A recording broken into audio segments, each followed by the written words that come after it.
Sean Don coming back at you with a technical analysis. If you even really want to call it that, I'm more or less just going to roast myself and my technique from a couple throws of my early season competitions.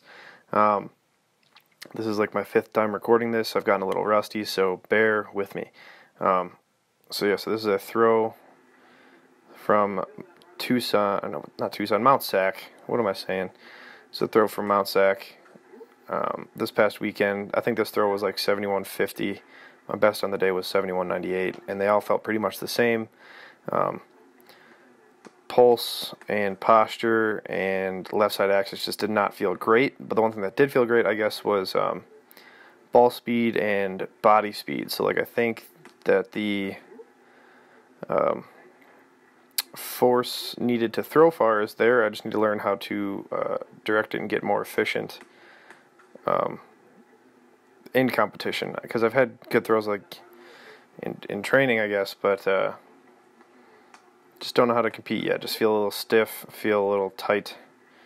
So let's look at this a little bit closer. So in the winds, going back to 2 winds with a step back and a step up, if you guys haven't already noticed from my social media. But in the winds, I want to keep my right elbow higher. As you can see, it starts to pull down. Right as I go to connect with it. Boom. Right elbow down. Right elbow down. I'll slow it down and go frame by frame for you. So right elbow drops there. And then, once again, right elbow drops there. It's hard to see. My right elbow is literally behind this pole. But that right elbow pulling down as the ball comes forward forces the ball down and disturbs my posture and my pulse. And if you don't have those 2 things, you're missing like 2 of the 4 important foundational concepts that I've talked about before in my weight throw video. And then combine that with this super wide. It's not super wide, but it's too wide for my liking. This really wide posture, and that's just gonna not set up the left side axis well. So I'm really doing a whole bunch of bad things in my entry and start of my throw that I somehow work out of over the course of the throw. If anything, I like to see my right foot a little bit closer over here. Maybe shoulder width just a little bit wider. I'd say this is probably like 1.5 times to, almost 2 times shoulder width, because let's be real, I'm not that broad. So moving through the entry, you can see that, so that right elbow comes down, ball drops, low point, probably about 315-ish, because that's 45 degrees before 360 or 0, 315-ish. Hands are a little bit down. I wish I had a side view. I'd bet you my shoulders would be a little bit forward and hips would be just a little bit back, because as the ball comes through 0, you can see left side leading it just a tiny hair. Look at that left knee angle compared to the ball. Yes, it's between the right and the left side, but that left side is leading for the most part. And you'll see my my hips shift back just a tiny hair. Hips shift back, and then I lift my hands. So these couple frames, you can see my hands lift and shoulders go back. Shoulders go back, hands lift, left side leads. All things that contribute to posture breaking, losing the pulse, and messing up the left side axis. And let's just take a note and look at how bad this position is right here. I think that's quite terrible, in my opinion. Like I said, hips are back away from the ball, sitting down and back, rather than chasing the ball out left and forward. And then you have this position right there, which is just like, what am I doing? Looking at this position, I could already tell you that I'm going to catch late. Right foot is there, ball's there, left shoulder is leaning. I'm more or less leaning, and this is the effect of having my feet so wide. This right side has to come all the way around this left side. And then boom, you catch. And honestly, not terrible. I'm not worried about catching the ball so early on my first turn. I'm more worried about setting up the posture to really go to work on the later turns. And as you can see here, hips are back, shoulders are forward. Not ideal at all. I don't know if I'd really see my hips forward or my shoulders back. All I know is that I want them to be more or less aligned. I'd say maybe my right foot could catch a little bit farther out, and then my hips would come a little bit more forward, and my shoulders would stay a little bit more back, but who knows? It's all speculation. But as you come through, you can see that left side leaning, and then look at this tilt in the shoulders. Left shoulder up, right shoulder down. This whole right side is pretty much just like 2 or 3 inches down from the left. You can see this left side starting to straighten out and pull, and it's just not pretty. And then boom, that's something you don't see often for me, because I usually, as soon as this happens, that left foot flops. Usually as soon as that happens, I'll dump the throw because I know it's just not going to go well. But somehow I fight out of this. I guess that's what happens when you need to get a decent third round throw.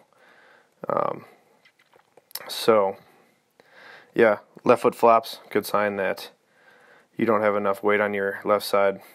And usually if you don't have enough weight on your left side and the left foot flops, you're just going to end up pulling that left side. And you can see the ball lift again there. And you can see I start to salvage it here with this catch. Hips a little bit better on the shoulder, still not great, but not bad. And catching it kind of early, but not terribly early. And then you can see this left foot kind of clamp down in those couple frames. Left foot does all the work because once again the left side is leading, and it's not great. So as you come through, see, like, this is a decent position, not bad. Left shoulder still a little up, left side a little higher than the right side. And I'm almost waiting for the ball to come through, but there's still like this 15 to 30 degrees of separation. Hips look more under shoulders here. And like I said, this isn't bad. I'm starting to dig myself out of it. I don't know how, but as you can see, that left shoulder still pulls away, and that left foot still leads as the ball goes out left. And this isn't bad. It's not bad, not bad, not bad. This is a decent position. Still closer. But you can see, and I once again wish I had a side view, I feel like I'd be leaning just a bit towards the back of the circle rather than towards the front, or not towards the front, but staying balanced between the front and back. I feel like I'm leaning a little bit towards the back, which is, like I said, a result of the ball dropping at the start. I lose that pulse because the ball starts to get too high, orbit gets too high too fast, and I get a little bit of a lean. But besides that, I feel like this is one of my better catch positions, at least compared to the previous 2 turns. Hips a little bit more forward, shoulders a little bit more back. And then as I work through, you can see the left side clamp down again. Right side is still kind of trying to work. And this is the best turn in terms of right side working into that left side. You can literally see my right knee turning my left side. But then you see my dickhead of a left shoulder still pull back and pull away as the ball goes out left. And then higher right knee drive here, I don't know why. Coming around that left side a little bit. Sneaking that foot in there. Catching late in terms of kind of coming around a bit, but I still catch early compared to the ball, which is, I guess, why I kind of saved this throw. And then I just kind of grip and rip at the end. You can see that left side wanting to straighten out, that left shoulder wanting to pull more and more. I've definitely done worse, but I've definitely done better too. Yeah, not a great throw, like I said, and you can even see the discontent in my reaction. I was like, how did it go so far? It felt like shit, but yeah. So one more time through. Like I said, elbow pulls down, ball drops, I lose pulse, posture, and left side axis. The biggest thing I've been working on this past week since this has been happening, or since this happened, is just narrowing my stance and then entering the ball flatter and keeping my hips underneath me. That's just not a pretty throw, but I guess all things considered, I threw nearly 3 meters farther at this meet, and it felt just as bad as it did last year. Last year I think I went 69.50, and this year I went 71, just under 72 meters. And it felt just as bad.